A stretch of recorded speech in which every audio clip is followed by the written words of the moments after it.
video I will try to complete chapter number 11 sound as usual in one shot. So without wasting time, let's just start. Everyone has heard the sound of human. Some humans or कुछ लोग बात कर रहे हैं. You might have heard about heard the sound of birds, television, machines, radios, bell. There are so many sounds. Okay, but in this chapter we'll try to understand how a sound is produced, what is the logic behind it, how it travels, or what are the characteristics, different terminologies, what are the uses, or you can say applications of this sound wave. We'll try to cover each and every topic of the chapter.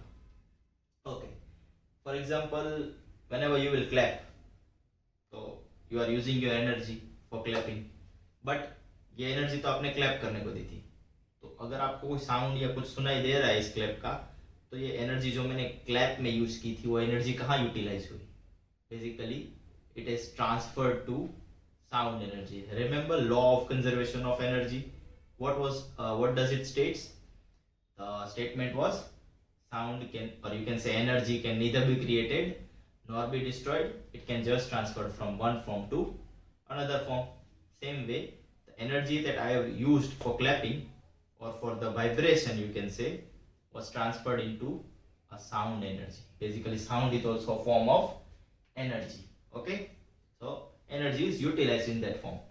Now, the next topic, that is how a sound is produced. जब आपने clap किया तो vibration हुआ होगा कुछ. Remember the word vibration. To understand production of sound, we will take an example of tuning fork. You might have seen that tuning fork. अब एक tuning fork लिया आपने, उसके नजदीक आपने एक छोटा सा टेबल टेनिस का बॉल रखा है, which is connected with a thread, और ऊपर से आपने थ्रेड को बांध दिया. जैसे ही आप टेबल टेनिस के बॉल को छोड़ोगे, it will strike that tuning fork. That tuning fork will vibrate. अब क्या करो, take a glass of water, take transparent glass to see the vibration. जैसे ही एक प्रोंग आप डीप करोगे, वाइब्रेशन होगा. On the other hand, if you will dip both the prongs inside the water, you will see more disturbance. Okay, which means there is some disturbance, there is vibration. So basically, what is the vibration, or how can we define vibration? It is nothing but a kind of rapid to and fro motion. क्या हो रहा था कि prong आगे भी जा रहा था, पीछे भी जा रहा था. Like this, it was vibrating. Basically, vibration is nothing but the rapid or quick to and fro motion of an object. To and fro motion. अब प्रोडक्शन ऑफ साउंड के लिए अपन ने क्या कहा कि वाइब्रेशन चाहिए. तो जहाँ पे भी साउंड होगा वहाँ पे कहीं ना कहीं किसी ना किसी फॉर्म में वाइब्रेशन हो रहा होगा. For example, if I am speaking और in humans we have a vocal cord, that vocal cord vibrates and the sound is produced. If you have seen that birds flaps wings, तो वो flapping का भी आवाज सुनाई देता है. There is also some vibration. Buzzing of bees, सुना होगा ना, आवाज आती है buzzing की bees के. If you will stretch a rubber को stretch करो, जैसे ही छोड़ोगे it will come back to its original position. तो आवाज आएगी उसकी भी. And there is also some vibration. तो सब जगह आपने देखा कि वाइब्रेशन हो रहा है, उसकी वजह से आपको साउंड सुनाई दे रहा है. अब चलो ठीक है, तो प्रोडक्शन के लिए vibration is very much responsible, but how it travels. So next topic is propagation of sound. Propagation means sound आगे कैसे बढ़ता है, how it travels. Clear? So to understand propagation, पहले अपन ये समझते हैं कि एक स्टेटमेंट आपने सुना होगा कि sound needs a medium to travel. क्या है medium? Medium is nothing but कोई भी मैटर या सब्सटेंस जिसके अंदर से साउंड ट्रैवल करता है. a matter or a substance through which a sound travels. Now there are three possibilities. Sound को ट्रैवल करने के लिए मैटर चाहिए. मैटर मतलब सॉलिड, लिक्विड या गैस. या तो साउंड को सॉलिड चाहिए, या लिक्विड चाहिए, या गैस चाहिए. इन वैक्यूम और in space sound can not travel because these are not the, or space or vacuum is not the matter. Sound needs a matter or medium to travel. Let's take an example of generation of sound. Take the same tuning fork again. अब जब भी ये tuning फोक आगे जा रहा था और पीछे जा रहा था, तो समझो क्या हो रहा है. Whenever the tuning fork is vibrating, it is moving in to and fro motion. तो तो जब भी ट्यूनिंग फोक आगे आएगा ना, तो उसके आगे क्या है, बहुत सारे एयर मॉलिक्यूल्स। मीडियम कौन सा है अभी, air. Okay, you can also call it as gas. बहुत सारे एयर मॉलिक्यूल्स है अभी नॉर्मल स्टेट में। लेकिन जब ये वाइब्रेशन क्रिएट होगा, तब वाइब्रेशन जहाँ पे भी क्रिएट हुआ उसके नजदीक एयर मॉलिक्यूल्स क्या आ जाएंगे एक साथ, मतलब हाई प्रेशर रीजन क्रिएट हो जाएगा। और जैसे ही ये ट्यूनिंग फॉक है पीछे जाएगा, तब क्या होगा, लो प्रेशर रीजन क्रिएट होगा। तो हाई प्रेशर और लो प्रेशर, और ये वाइब्रेट कर रहा है, that high pressure low pressure in series will travel forward. तो आपको क्या मिलेगा, हाई प्रेशर और low pressure, high pressure low pressure का एक सीरीज दिखेगा। अब this particular region of high pressure is called as compression. Compressed form में है ना मॉलिक्यूल्स। अब जैसे ही कंप्रेस्ड फॉर्म में, तो दूसरा क्या था possibility, when there is a region of low pressure, low pressure में क्या होंगे, दूर दूर, which means it is called as rarefaction. तो compression, rarefaction, compression, rarefaction, like that. There is a series of compression and rarefaction. That's how a sound wave propagates through a medium. अब जो चीज समझनी है आपको कि भाई जब भी मैं बोल रहा हूँ कुछ भी, या फिर वाइब्रेशन या डिस्टर्बेंस ट्रैवल कर रहा है, तब एक जो मॉलिक्यूल है वो वाइब्रेट किया, तो वो मॉलिक्यूल यहाँ से वहां तक नहीं आ रहा आपके कान तक। Try to understand. The molecule vibrates, और ये जैसे ही वाइब्रेट होगा, दूसरा मॉलिक्यूल जो उसके सबसे नजदीक है वो भी वाइब्रेट होगा। तो this disturbance will travel, not the molecule itself will travel, और द पार्टिकल इटसेल्फ। पार्टिकल यहाँ से वहां नहीं जाएगा, पार्टिकल सिर्फ अपनी मीन पोजीशन पे वाइब्रेट करेगा, डिस्टर्बेंस आगे बढ़ेगा। Okay, coming to the next topic, that is, और now also you can say that, तो साउंड प्रोपोगेट कर रहा है तब प्रेशर और डेंसिटी भी को भी अपन देख सकते हैं कि ये जो low pressure high pressure create हुआ, पहले क्या था, प्रेशर यूनिफॉर्म, अब क्या हुआ, low pressure high pressure, means there is a pressure variation. तो basically the propagation of density variation और pressure variation in a medium is called as propagation of sound. अब डेंसिटी वेरिएशन कैसे हुआ, तो here we are talking about the number density. Molecules नजदीक आ गए तो इधर नंबर बढ़ गया, मॉलिक्यूल दूर आ गए तो नंबर थोड़ा कम हो गया होगा एक पर्टिकुलर एरिया में। तो basically there is a variation in density और number density. So that density variation also propagates, and that pressure variation also propagates. That is basically the propagation of sound. अब आपने एक वर्ड सुना होगा, sound energy तो है ही, but sound wave. Now wave है, तो wave can also be of two types. तो साउंड ट्रांसवर्स वेव है कि लॉन्जिट्यूडनल वेव है। अब क्या डिफरेंस है, तो जब भी लॉन्जिट्यूडनल वेव की बात करें अपन, तो जो डिस्टर्बेंस है, or you can say propagation and disturbance both are parallel to each other, or you can say are in same direction. That is called as longitudinal wave. Disturbance अगर इस तरफ जा रहा है और साउंड वेव भी उस तरफ ही जा रहा है, आवाज दोनों एक डायरेक्शन में है या फिर पैरेलल है, it is called as longitudinal. But अगर डिस्टर्बेंस इस डायरेक्शन में है, for example propogation of sound is in this direction, that is called as perpendicular to each other. अगर परपेंडिकुलर है तो ट्रांसवर्स, पैरेलल या सेम डायरेक्शन है तो longitudinal. साउंड वेव कौन सा है, to check that we will take an example of a slinky. Slinky देखा है सबने, जैसे ही एक साइड से आप स्लिंकी अभी नॉर्मल लेंथ पे, एक साइड से आप फोर्स दोगे स्लिंकी को, तो क्या होगा, जैसे ही आपने पुश किया तो स्लिंकी में भी कंप्रेशन रेरफेक्शन ऐसे क्रिएट होगा। ओके, कंप्रेशन रेरफेक्शन की डायरेक्शन कौन सी है, डिस्टर्बेंस की डायरेक्शन इस तरफ, और साउंड भी कौन सी डायरेक्शन में जाएगा, उस तरफ, which is basically the condition for longitudinal wave. Means sound wave is a longitudinal wave. Okay, as particles moves parallel to the in the parallel to the propagation of sound. Okay, coming to the next topic, that is characteristics of sound wave. कि भाई sound wave क्यों अलग अलग sound wave अपन को अलग अलग सुनाई देते हैं, क्या डिफरेंस है। There are certain characteristics. To understand that characteristics of frequency, amplitude and speed, we will need a wave form first. Sound wave है तो अपन ने वेव बनाई। अब ये वेव ऐसे ही नहीं बना दी, कुछ रीजन है इसका भी। क्या रीजन है कि ये जो ऊपर का पार्ट है, ये this peaks you can see, that represents the high density और प्रेशर वेरिएशंस। क्या है ये हाई डेंसिटी, कि जहां पे भी रीजन ऑफ हाई प्रेशर था, मतलब कंप्रेशन क्रिएट हो रहा था, उसको अपन ने पीक के फॉर्म में रिप्रेजेंट किया, और जहां पे भी रीजन ऑफ लो प्रेशर था, मींस रेरफेक्शन, उसको अपन ने वैली के फॉर्म में रिप्रेजेंट किया। ये region of high pressure, region of low pressure और लो डेंसिटी, कुछ भी कह सकते हो। अब ये जो कंप्रेशन जिसको कहा था या फिर पीक जिसको कहा था अपन ने, that is called as crest. तो जो ऊपर वाले पीक्स है ना, इज कॉल्ड एज क्रेस्ट, और ये नीचे वाला जो वैली है you can say is called as trough. क्यों इंपॉर्टेंट है क्रेस्ट और ट्रफ समझना, क्यों नाम दिया?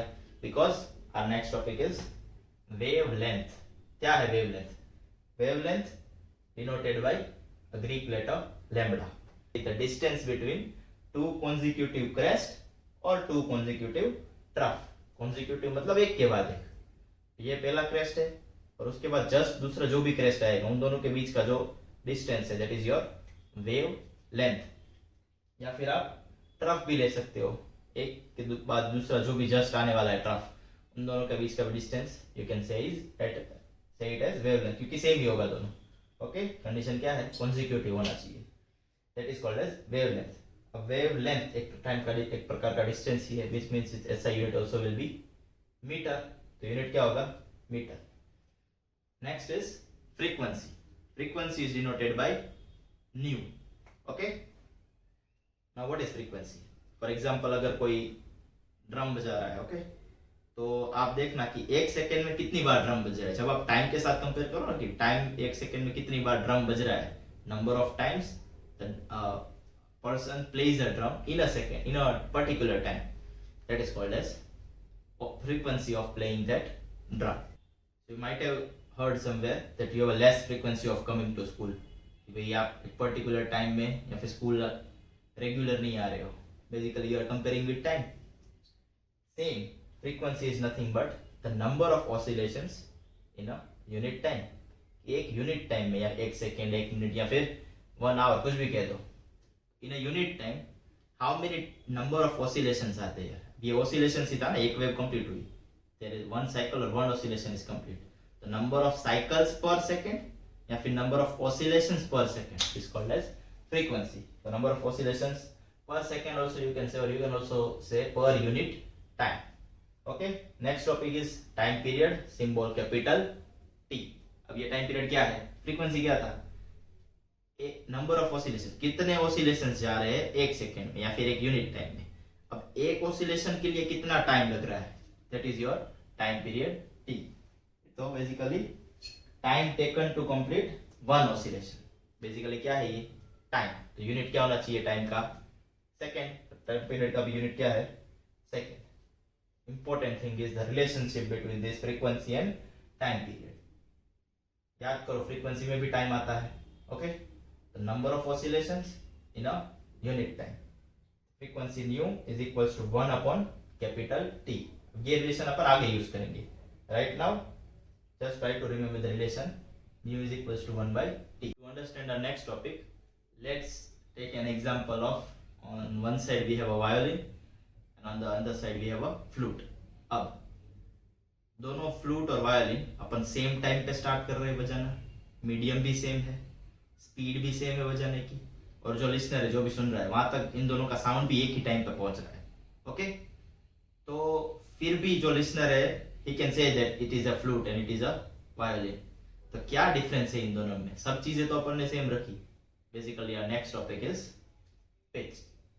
क्या है पिच? कि कोई भी साउंड की फ्रीक्वेंसी अपना ब्रेन कैसे समझ रहा है, इंटरप्रेट कर रहा है, that is called as pitch. Interpretation of frequency of sound by our brain, ठीक है, that is called as pitch. सुना होगा ना कभी आपने कि हाई पिच है, लो पिच है, मतलब फ्रीक्वेंसी के बारे में बात हो रही है। हाई पिच मतलब फ्रीक्वेंसी ज्यादा है, फ्रीक्वेंसी ज्यादा होगी तो क्या होगा? नंबर ऑफ ऑसिलेशंस एक सेकेंड में क्या होंगे? ज्यादा, मतलब फ्रीक्वेंसी ज्यादा, मतलब पिच ज्यादा, that is high frequency, that is low frequency. एक पर्टिकुलर टाइम में ऑसिलेशन ज्यादा है, हाई फ्रीक्वेंसी है, हाई पिच। एक पर्टिकुलर टाइम में ऑसिलेशंस कम है, low frequency, low pitch. Clear? और you can also say that basically sound generate क्यों हो रहा था? वाइब्रेशन की वजह से। तो अगर वाइब्रेशन ज्यादा होगा तभी फ्रीक्वेंसी ज्यादा होगी और तभी पिच ज्यादा होगी, और वाइब्रेशन कम होगा तो pitch also will be less. Coming to the next topic, that is related to the magnitude of this vibration, named amplitude. क्या है एम्पलीट्यूड? ये जो वाइब्रेशन या डिस्टर्बेंस था, अब एक ये डिस्टर्बेंस है, एक ये साउंड वेव है जब मैं धीरे बोल रहा हूँ, जब मैं जोर से बोल रहा हूँ तब ये साउंड वेव की डिस्टर्बेंस है, या फिर दैट इज द डिस्टर्बेंस। क्या डिफरेंस है कि जब मैं धीरे बोल रहा था तो एक मैक्सिमम डिस्टेंस क्या था, इतना, that maximum distance is called as amplitude. अब जब आप जोर से बोलते हो तो जो मैक्सिमम डिस्टर्बेंस है उसका जो मैक्सिमम पार्ट है वो क्या है, एम्पलीट्यूड। एम्पलीट्यूड बढ़ गया, द मैक्सिमम मैग्नीट्यूड ऑफ, और यू कैन से magnitude of maximum disturbance is nothing but amplitude. कहाँ काम आता है, अभी मैंने कहा, तो यू कैन से लाउडनेस या फिर softness of a sound is determined by amplitude of a sound. कोई भी साउंड लाउड है या फिर सॉफ्ट है, पता कैसे चलेगा, उसके मैग्नीट्यूड से, sorry magnitude of maximum disturbance मतलब एम्पलीट्यूड से। Clear? Coming to the next topic, और जिस टॉपिक को समझने के लिए हमने फ्रीक्वेंसी और टाइम पीरियड और वेवलेंथ को इंट्रोड्यूस किया था, next topic is speed of sound, और you can say the relationship between frequency and wavelength. क्या रिलेशन है? तो let's take a quick recap. What was the formula for speed? Speed is equals to distance upon time. चलो speed is equal, speed की जगह मैं denote करता हूँ v से। यहाँ पे डिस्टेंस को मैं क्या, कौन सा डिस्टेंस लूंगा, एम्पलीट्यूड वाला या फिर distance between two consecutive crest and two consecutive trough? Yes, wavelength. यहाँ पे डिस्टेंस लेंगे अपन वेवलेंथ का, तो speed v, wavelength lambda divided by time period t, v is equals to lambda by t। अब lambda by t को I can also write lambda into 1 by t। 1 by t क्या होता है, frequency, new. तो 1 by t की जगह जब भी मैं न्यू रखूंगा क्या मिलेगा मुझे, v is equals to new lambda। मतलब speed of sound wave is equals to frequency of sound wave into wavelength of sound wave। तो wavelength और frequency of a sound wave, particular sound wave को आप multiply करोगे, then you will get the speed of a sound wave, और that's how you can calculate the speed of sound wave। तो next topic भी यही है अपना कि क्या स्पीड साउंड वेव की अलग अलग मीडियम में अलग अलग होती है। क्या डिफरेंस है सॉलिड, लिक्विड और गैस में? क्या बेसिक डिफरेंस था कि सॉलिड में क्या होता है, intermolecular forces are strong, molecules नजदीक नजदीक होते हैं। लिक्विड में थोड़े दूर हो जाएंगे, गैसेस में उससे भी ज्यादा दूर हो जाएंगे। That is basically the difference between different matter, different solid, liquid and gas. अब sound needs a medium to travel, लेकिन सबसे ज्यादा स्पीड किस में होगी, सॉलिड, लिक्विड या गैस में? नॉर्मली तो अपन जब बात कर रहे हैं we are using which matter, we are using air. Okay, तो क्या एयर में ज्यादा स्पीड है? No. To check that we must understand sound needs, or you can say sound is propagates through a medium but there is some vibration। तो ये particles है ना, ये पार्टिकल्स जितना नजदीक होंगे उतना वाइब्रेशन जल्दी आगे ट्रैवल करेगा, और जितने पार्टिकल्स कम है, नंबर ऑफ पार्टिकल्स या मॉलिक्यूल्स, उतना वाइब्रेशन कम तेजी से आगे बढ़ेगा।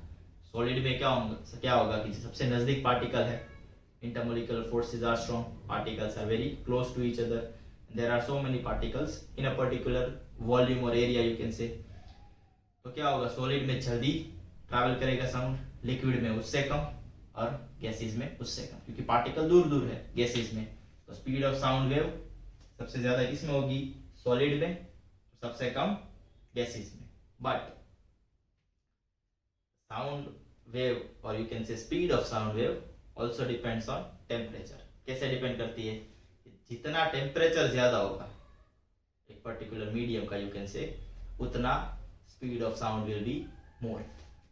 और एक क्वेश्चन स्टैंडर्ड आता है कि भाई what is which has a more speed, speed of sound wave और स्पीड ऑफ अ लाइट। तो एक एग्जांपल देता हूं मैं, यू टेल मी कि भाई you might have seen lightning और थंडरस्टॉर्म।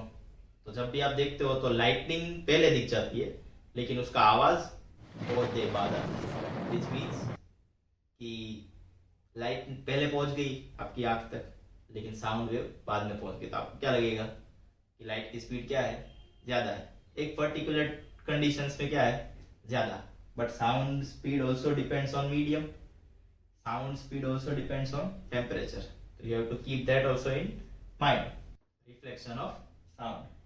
तो पहले तो there are some laws of reflection. क्या होता है रिफ्लेक्शन? पहले तो बाउंसिंग बैक ऑफ लाइट, उसको अपन ने रिफ्लेक्शन ऑफ लाइट कहा था। और रिफ्लेक्शन ऑफ साउंड क्या होगा? Bouncing back of sound wave. मान नहीं लेना है, विल डू एन एक्सपेरिमेंट। पहले तो जो लॉज ऑफ रिफ्लेक्शन थे वो इधर भी एप्लीकेबल होंगे, ठीक है।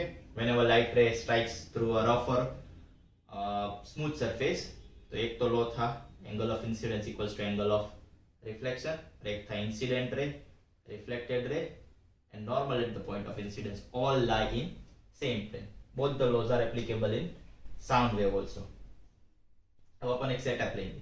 क्या सेटअप लिया? एक रफ या स्मूथ सरफेस ली, एक सिलेंड्रिकल इधर कुछ लिया अपन ने, एक सिलेंड्रिकल कार्डबोर्ड जैसा इधर कुछ लिया। अब जैसे ही आप एक पर्टिकुलर एंड पे, एक पर्टिकुलर सिलेंडर के एंड पे कुछ वाइब्रेशन या साउंड या फिर कुछ क्लॉक रख दो, तो अगर दूसरे एंड पे आवाज आ रही है, मतलब साउंड कैसे गया होगा? यहां से यहां पर और यहां से रिफ्लेक्ट होकर यहां पे गया होगा। तो which proves that the reflection of sound also is possible. That is called as reflection of sound. अब क्यों समझा अपन ने रिफ्लेक्शन ऑफ साउंड? कि भाई whenever you have heard about the word echo, which is your most important activity when you go on mountains, क्या करते हो आप? जोर से अपना नाम चिल्लाते हो, फिर वापस सुनाई भी देता है। Basically that repetition of same sound again is called as echo. जोर से ताली बजाओ किसी बड़ी सी बिल्डिंग के बाजू में या फिर माउंटेन्स में जाके, तो थोड़े टाइम के बाद वो वापस सुनाई देता है। Important condition for echo is time. जब भी आप कुछ भी बोलो, ठीक है, तो वो आवाज आपको वापस सुनाई दे रही है। और जब आप कैलकुलेट करोगे ना, तो मिनिमम 0.1 सेकेंड से ज्यादा अगर टाइम होगा, या फिर 0.1 सेकेंड मिनिमम टाइम होगा कि आपने जो बोला और आपको जो वापस सुनाई दिया, कितना टाइम लगना चाहिए? 0.1 सेकेंड या फिर उससे ज्यादा, तभी इको और reflection of sound is possible. Clear? 0.1 second. अब अपन को क्या चाहिए? डिस्टेंस चाहिए। टाइम से नहीं समझ आ रहा है ठीक से, तो speed is equals to distance by time. Now we know that at particular temperature 22 degrees Celsius, the speed of sound is 344 meter per second. Speed is equals to distance by time. तो distance क्या होगा? Speed into time. 344 और time क्या है? 0.1. Multiply करोगे you will get 34.4 meter per second। पर ये कौन सा distance है? यहाँ पे टाइम कौन सा लिया था? वापस जाके रिफ्लेक्ट होने का टाइम लिया था। तो डब डिस्टेंस भी क्या मिलेगा? 2d। d चाहिए तो डिवाइडेड बाय 2 करना पड़ेगा, एक ही डिस्टेंस वन वे। तो अपन क्या करेंगे? 34.4 meter divided by 2, you will get a distance 17.2 meter. मतलब क्या है? जब भी आप कुछ बोलोगे ना, तो वो साउंड वेव 17.2 मीटर के डिस्टेंस या फिर उसके बाद वाले डिस्टेंस से अगर रिफ्लेक्ट हो, then only you can see that or hear that echo again or repetition of sound. Coming to the next topic, that is reverberation. अब यही that is somewhat related to echo, but when repeated reflection of sound occurs, that is called as reverberation. अब बड़े से auditorium में भी आपने देखा होगा कि एक बार बोलते हो आप तो बार बार आवाज सुनाई देती है ना? That is called as repeated reflection. But we need to reduce it sometimes. Auditorium है, थिएटर है, एक ही आवाज बार बार आएगी तो फिर कुछ समझ ही नहीं आएगा, मिक्सअप हो जाएगा सब, है ना? तो आपने देखना उधर the walls, the ceiling are made up of sound absorbent material. ऐसे मटेरियल होते हैं कि जो साउंड को एब्जॉर्ब कर देंगे, रिफ्लेक्ट ही नहीं होने देंगे। रिफ्लेक्ट होगा तो बार बार सुनाई देगा ना आवाज। तो there are some disadvantages also at some place. Okay, next is uses of, और you can uses of multiple reflection of sound. भाई मल्टीपल रिफ्लेक्शन का यूज कहाँ पे आता है? तो फिर मूवीज में देखा है आपने कि भाई पुलिस कहती है कि विथ यूजिंग दैट माइक्रोफोन और मेगाफोन बेसिकली दैट पुलिस ने तुम्हें चारों तरफ से घेर लिया है, बाहर आ जाओ। अब दैट मेगाफोन, यू कैन से हॉर्न, ट्रम्पेट, सब में multiple reflection of sound is used. क्या होता है? Basically it is a shape like this. उसके अंदर जब भी आप बोलोगे तो sound wave will travel like this, but then it will travel to a larger distance. That's why we use that megaphone. Okay, second use is stethoscope. Doctors also need to amplify the sound of heart to check if there is any problem in the heartbeat or in the lungs. Basically it will amplify the sound of heartbeat, basically the stethoscope. Okay, अब there is a range of hearing, it is called as audible range, कि जो humans है उनको सारी frequency के sound सुनाई देते हैं। Answer is no. कुछ फ्रीक्वेंसी है जो अपन को सुनाई देती है, तो वो कौन सी फ्रीक्वेंसी है that we can sense, we can hear? Answer is 20 hertz to 20 kilo hertz. 20 hertz से 20 किलो हर्ट्ज क्या है अपनी ऑडिबल रेंज। मतलब 20 हर्ट्ज से कम फ्रीक्वेंसी वाला साउंड भी सुनाई नहीं देगा, 20 किलो हर्ट्ज से ज़्यादा फ्रीक्वेंसी वाला साउंड भी नहीं सुनाई देगा। ओके, बट एग्जिस्ट तो करेगा नेचर में। किसको सुनाई देगा? There are some animals. Okay, अब जो साउंड 20 हर्ट्ज से कम है it is called as infra sound या फिर इंफ्रासोनिक। क्लियर? और जो साउंड 20 हर्ट्ज से 20 किलो हर्ट्ज से ज्यादा है इज कॉल्ड एज अल्ट्रासोनिक। अब इंफ्रासोनिक कहाँ देखने को मिलेगा आपको? There are some animals like rhinoceros, whale, also you know that they are communicate using this infrasonic, elephants।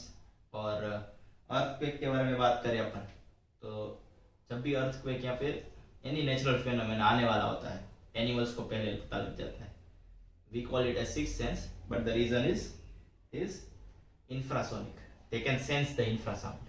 अपन सेंस नहीं कर पाएंगे, उनको ये पता लग जाएगा, ये waves they can able to detect that infrasonic, तभी वो पहले ही भागना शुरू कर देते हैं। Now the sound that is greater than 20 kilohertz, frequency of sound greater than 20 kilohertz called as ultrasonic or ultrasound, or the animals that can use these ultrasound are dolphin, bats and etc. That's all for today. Thank you for watching the video. Physics works.